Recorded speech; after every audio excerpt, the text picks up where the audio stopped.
Assalamualaikum. Hari ini kita akan sambung lagi soalan uji diri melibatkan penyelesaian masalah operasi tambah tolak darab dan bahagi. Okey, cuti sekolah hari tu cikgu ingat lagi kamu dah berhenti dekat soalan nombor 5. Jadi hari ini kita akan sambung untuk soalan nombor 6, uji diri muka surat 60. Okey, kita akan pergi dengan soalan nombor 6. Okey, soalan nombor 6, pekerja bapa Nadia telah membakar 69,840 cucuk sate. Ini adalah jumlah besar dia. Okey, seterusnya 40 cucuk sate itu dimasukkan ke dalam setiap bekas. Okey, selepas dia bakar, dia agihkan sebanyak 40 batang sate dimasukkan ke dalam setiap bekas ni. Bekas yang pertama, bekas yang kedua, bekas yang ketiga, sehinggalah bekas yang terakhir. Cikgu tak tahu berapa bilangan bekas dia. Okey, sebab kita kena cari yang tu. Bilangan bekas ni yang kita kena cari. Tapi yang cikgu tahu ialah bilangan sate yang diletakkan dalam setiap bekas ialah 40. Bekas pertama 40, bekas kedua 40, bekas ketiga 40, bekas keempat 40, sampailah bekas yang terakhir 40. Tapi sampai bekas ke berapa kan? Okey, jadi untuk kamu selesaikan masalah ni, operasi yang kamu kena gunakan, kamu lihat 69,840 ni dibahagikan sama banyak kepada berapa bilangan bekas. Okey, yang mana setiap bekas tu akan ada 40. Sini 40, sini 40, sini 40. Jadi operasi yang terlibat untuk soalan ini ialah bahagi. 69,840 bahagi 40. Okey, sekarang ni kamu pindahkan terus ya. 69,840 ke dalam bentuk lazim. Okey, cikgu akan gunakan kaedah yang cikgu dah ajar hari tu dalam buku teks. Siapa yang nak guna bentuk lazim biasa pun boleh juga, tak ada masalah. Okey, tapi lebih senang yang ini, tapi cikgu tak kisah kamu nak guna mana-mana. Okey, sekarang lihat. Kita mulakan. Yang pertama, 6 bahagi 40. Okey, sorry ya, kita kena buat dulu sifir 40. Okey, sekarang ya, kita dah ada sifir 40.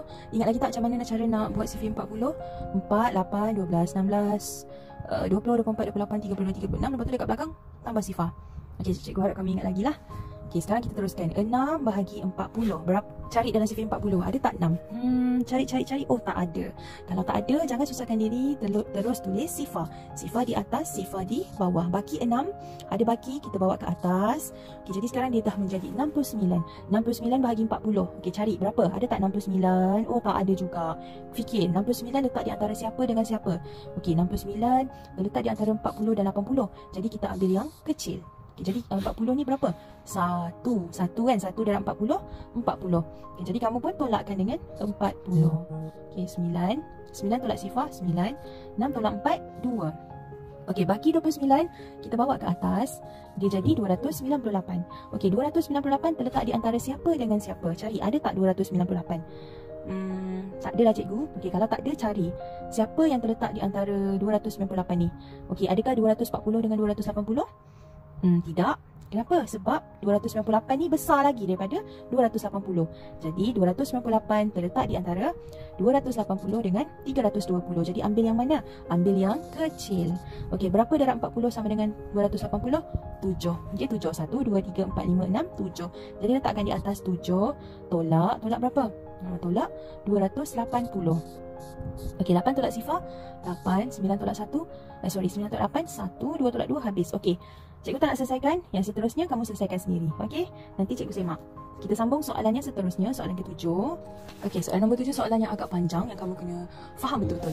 Okey, cikgu akan simpelkan menggunakan gambar rancak. Seorang penjual menyediakan 2,600 keping waffle coklat. Okey, lihat dulu. Dia sediakan berapa waffle? Dia sediakan sebanyak 2,600 waffle coklat. Okey, dia buat waffle coklat ada 2,600. Kemudian, sebanyak 900 keping waffle disumbangkan ke rumah anak yatim. Okey, dia pergi jalan, dia jumpa rumah anak yatim. Ini adalah rumah anak yatim. Dia sumbangkan berapa waffle coklat tadi? 900. Okey, dia bagi dekat rumah anak yatim sebanyak 900 keping. Daripada 2,600, dia dah bagi dekat rumah anak yatim 900. Jadi, waffle coklat ni masih ada baki kan? Ada. Macam mana nak cari baki dia? Guna operasi. Macam mana nak cari baki dia? Guna operasi tolak. Kan, 2,600 jumlah keseluruhan waffle coklat, tolakkan dengan yang telah diberi kepada rumah anak yatim 900. Jadi kamu akan dapat berapa baki waffle coklat di sini. Okey, seterusnya sambung. Tak lama lepas tu penjual menyediakan 1,480 keping waffle kacang pula. Okey, dia rasa macam sikit sangat baki ni. Jadi tambahlah 1,480 waffle kacang pula. Okey, kesemua waffle yang ada dihantar ke beberapa pusat penjagaan kanak-kanak. Okey, kesemua waffle yang ada, coklat, baki coklat dengan waffle kacang ni dia edarkan kepada beberapa pusat penjagaan kanak-kanak pula. Memang tujuan penjual ni nak sedekah je lah. Dia nak sedekah rumah anak yatim, dia nak sedekah pada pusat penjagaan kanak-kanak. Jadi soalan dia, kira bilangan waffle yang dihantar ke pusat penjagaan kanak-kanak. Jadi berapa waffle coklat dan kacang jumlahkan yang dihantar ke pusat penjagaan kanak-kanak. Okey, macam mana kamu nak selesaikan? Operasi yang terlibat ialah tolak dan tambah. Kenapa cikgu kata tolak? Tolak tu kamu gunakan untuk mencari baki. Baki apa? Yes, baki waffle coklat. Okey, kemudian operasi tambah cikgu gunakan untuk kamu jumlahkan baki waffle coklat tadi dengan waffle kacang. Okey, jadi kamu buat sendiri. Cikgu nak tengok. Cikgu dah bagi jalan penyelesaian. Tolak dulu. Tolak berapa dengan berapa? Cikgu dah terangkan tadi.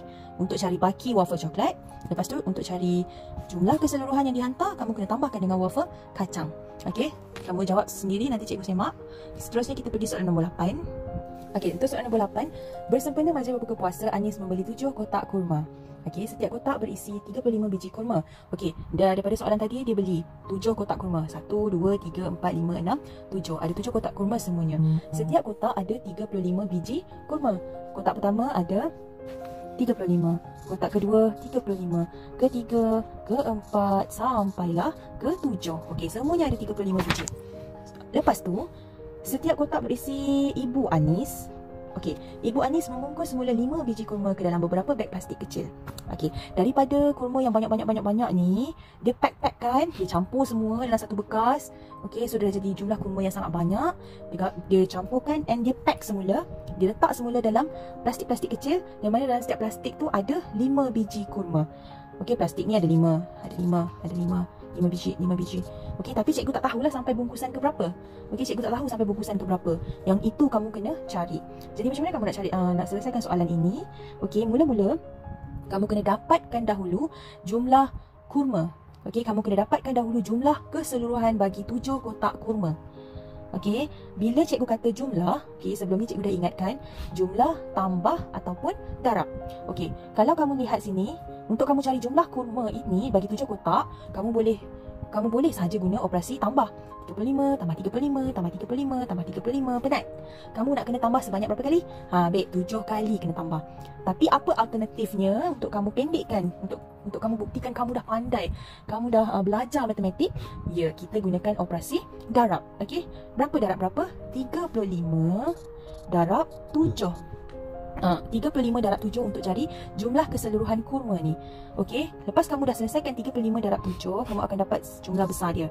Okey, lepas tu kamu kena cari berapa bungkusan yang akan dihasilkan apabila diletakkan 5 biji kurma dalam setiap plastik. Okey, jadi cara untuk selesaikan masalah ini ialah 35 darab 7. Lepas tu kamu kena bahagikan dengan 5. Okey, kenapa bahagi dengan 5? Dia sama macam soalan nombor 2 tadi. Sate tadi kan, kamu nak cari berapa bungkus sate. Kalau satu bungkus dia letak 40 batang. Jadi kamu bahagikan dengan 40. Tapi yang ini, satu bekas dia letak 5 biji. Jadi kamu kenalah bahagikan jumlah besar dia dengan 5. Okey, kenapa darab ni? Darab ni kenapa? Cikgu ulang balik sebab kamu nak dapatkan jumlah keseluruhan kurma di dalam kotak. Okey, cuba selesaikan sendiri. Mula-mula kamu darab dulu. 35 darab 7. Terpulang kamu nak guna kaedah bentuk lazim biasa untuk darab. Ataupun kamu nak guna lattice, mana-mana pun boleh. Tapi yang ni senang sangat ni, kamu guna darab biasa pun boleh. Lepas tu kamu bahagikan dengan 5. Terpulang juga kamu nak guna bahagi cara macam mana pun tak kisah. Okey, kamu buat sendiri, nanti cikgu semak. Okey, kita teruskan soalan nombor 9. Sebanyak 84,720 naskah surat khabar diedarkan sama banyak. Itu adalah kata kunci untuk operasi apa? Jawab sendiri. Okey, sama banyak setiap hari dalam bulan April. Okey, setiap hari dalam bulan April. Maksudnya dalam bulan April tu setiap hari diedarkan sama banyak. Okey, kalau hari pertama diedar 200 naskah, hari kedua 200, hari ketiga 200, hari keempat 200 sampailah hari terakhir. Okey, persoalannya di sini, ada berapa hari dalam bulan April? Okey, jadi kamu kena gunakan pengetahuan sedia ada kamu. Bulan April ada berapa hari?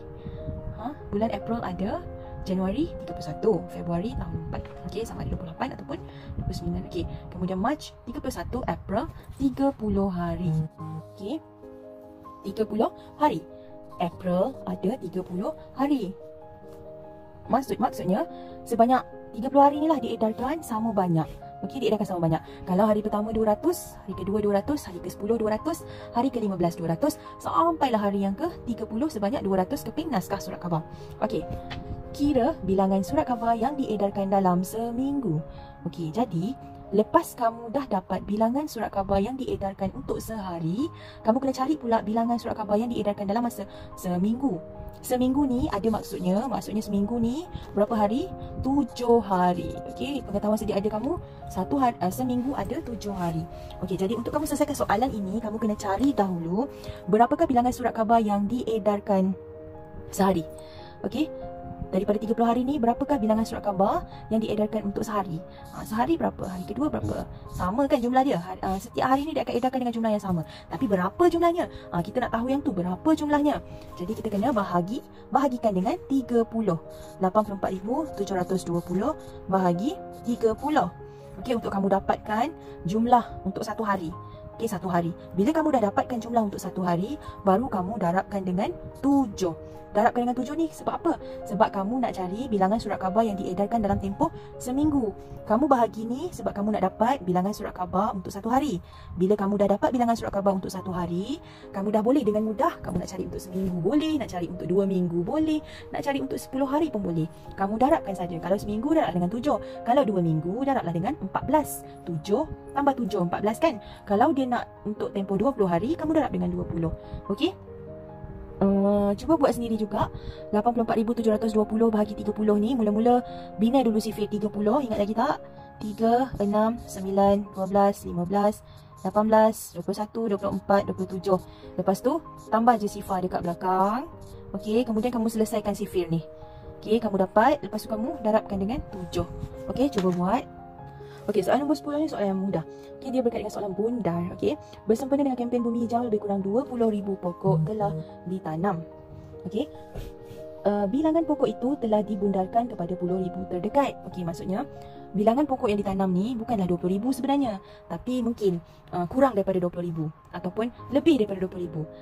Kenapa? Sebab dikata dekat situ bilangan pokok itu telah dibundarkan kepada puluh ribu yang terdekat. Okey, dekat sini dia dah bundarkan kepada puluh ribu yang terdekat. Kenal tak mana nilai tempat puluh ribu? Sini sah, puluh, ratus, ribu, puluh ribu. Okey, dia dah bundarkan kepada 10,000 dan menjadi 20,000. Sekarang dia suruh soalan ni open ended question, ada banyak jawapan. Okey, tapi mesti sesuai lah dengan 20,000 ni bila dibundarkan. Jadi cikgu terima banyak jawapan, tapi cikgu akan share macam mana nak jawab. Berikan 3 nilai yang mungkin. Sebab tu cikgu kata tadi dia open ended question. Dia ada banyak sangat nilai, 3 nilai yang mungkin saja yang dia nak bagi bilangan pokok yang ditanam. Okey, contoh cikgu nak bagi nilai. Yang pertama cikgu nak letak 19,314. Okey, betul ke tak jumlah pokok sebanyak ni? Okey, jadi kamu kena pastilah bila 19,314 ni dibundarkan kepada 10,000 yang terdekat, dapat tak 20,000? Kalau dapat 20,000 maksudnya betul. Okey, kita semak Okey, bundar kepada 10,000 maksudnya kamu letak sini kan? Okey, kamu tengok ekor dia tunjuk nombor 9. Kalau nombor 9 nombor kaya, jadi letakkan 1 dekat sini, terus jadi telur teletik kan? So 1 tambah 1, 2. Oh, dapat 20,000. Jadi maksudnya 19,314 ni betul. Okey, seterusnya cikgu nak cuba nombor 21,000. 21,000 lah. Cikgu nak try 21,000. Okey, sekarang semak, betul tak? Bila dibundarkan kepada 10,000 terdekat, dia akan jadi 20,000. Okey, kita semak. Okey, jadi kita akan bundarkan di sini. Okey, sini ekor tunjuk nombor 1. Kalau nombor 1 nombor miskin, jadi maksudnya tambah sifar. Jadi sini jadi telur ayam juga. Okey, dapat tak 20,000? Dapat. Jadi maksudnya kemungkinan bilangan pokok yang disemai adalah sebanyak 21,000. Okey? Okey, tugas kamu ialah kamu cari berapa bilangan pokok yang ketiga. Okey, senang je. Mungkin nombor tu kurang daripada 20,000 dan mungkin juga nombor pokok tu lebih daripada 20,000. Yang penting bila kamu bundarkan kepada 10,000, kamu dapat 20,000. Jadi maksudnya nombor tu akan jadi betul sebagaimana dua nombor yang cikgu dah tolong tadi. Okey, kita sambung. Okey, cikgu sambung soalan nombor 11. Siti membeli 12 kuntung bunga anggerik ungu dan Y kuntung bunga anggerik putih. Jumlah bunga ungu dan putih ialah 36 kuntung. Apakah nilai Y? Okey, senang saja. Kamu ada bunga anggerik. Katakanlah ini adalah bunga. Ini adalah bunga ungu, bunga anggerik ungu. Okey, ini adalah bunga anggerik ungu dan ini adalah bunga anggerik putih. Siti membeli 12 kuntung ungu dan Y kuntum putih. Y ni ialah anu yang kita tak tahu jumlahnya. Tetapi jumlah bagi kedua-dua anggerik ini adalah sebanyak 36 kuntum. Jadi macam mana kamu nak transfer, nak pindahkan daripada gambar rajah ini ke dalam ayat matematik? Jumlah 36 ni jumlah. Kalau jumlah keyword untuk soalan operasi tambah.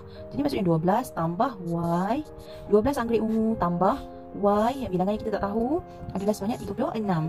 Okey, jadi macam mana kita nak cari nilai Y? 36 tolak 12. Okey, nanti kamu akan dapat berapa bilangan Y. Kamu cari, kamu buat bentuk lazim dan kamu cari. Okey, sambung soalan nombor 12. Sebuah bangsa puri ada 90 unit rumah. Sebuah rumah kondo tu, flat ke yang tinggi-tinggi tu, ada 90 unit rumah. Okey, banyaklah rumah-rumah. Okey, tetapi P unit rumah telah didiami. P telah didiami. 15 lagi, tak ada siapa lagi yang duduk. Okey, jadi kamu kena cari nilai P. Okey, P dah ada orang duduk. 15 ni orang tak duduk lagi. Jumlah keseluruhan rumah kamu dah maklum 90 buah rumah. Jadi kamu kena cari bilangan P ini. Jadi macam mana nak cari bilangan P? Okey, daripada macam mana dapat 90 yang dah didiami dengan yang belum didiami. Okey, P tambah 15 sama dengan 90. Jadi macam mana nak cari nilai P? 90 tolak 15. Nanti kamu cari sendiri. Okey, nilai P. Sambung soalan 13. Okey, jadual menunjukkan bilangan itik di dalam 4 buah sangkar. Okey, sangkar pertama ialah sangkar R, sangkar kedua S, sangkar ketiga T, sangkar keempat U. Jumlah itik di dalam sangkar R dan S adalah sama dengan jumlah itik dalam sangkar T dan U. Hitung nilai K. Okey, dia dah bagi dekat kamu sangkar R ada 14 ekor, 15 ekor, 17 ekor dan K. Bilangan itik dalam sangkar U kita tak tahu. Okey, tapi dia dah bagi dekat kamu jumlah itik di dalam sangkar R dan S. Jumlah kata kunci untuk operasi tambah. Okey, jumlah ni, okey, jumlah kedua-dua ekor itik R dan S adalah sama dengan jumlah itik di dalam sangkar T dan U. Ini tambah ini sama dengan R tambah S. Bilangan sangkar R tambah S sama dengan bilangan itik dalam sangkar T tambah U. Jadi, kamu selesaikan dulu. 14 tambah 15 ni berapa? 14 tambah 15. Kamu cari, kamu akan dapat 29. Sama dengan, okey, sangkar T ada berapa ekor? 17. Tambah dengan sangkar U ada berapa ekor? Dia bagi kamu anu. Okey. Okey, jadi sekarang ni macam mana kamu nak cari nilai K? 29 tolak 17. Okey, nanti kamu buat bentuk lazim, kamu akan dapat berapa bilangan K, iaitu berapa bilangan itik untuk sangkar U. Okey, sekian saja pembelajaran untuk hari ini. Kamu habiskan, kamu salin, selesaikan dalam buku tulis kamu. Okey, lepas tu nanti hantar pada cikgu untuk cikgu buat semakan. Okey, terima kasih. Assalamualaikum.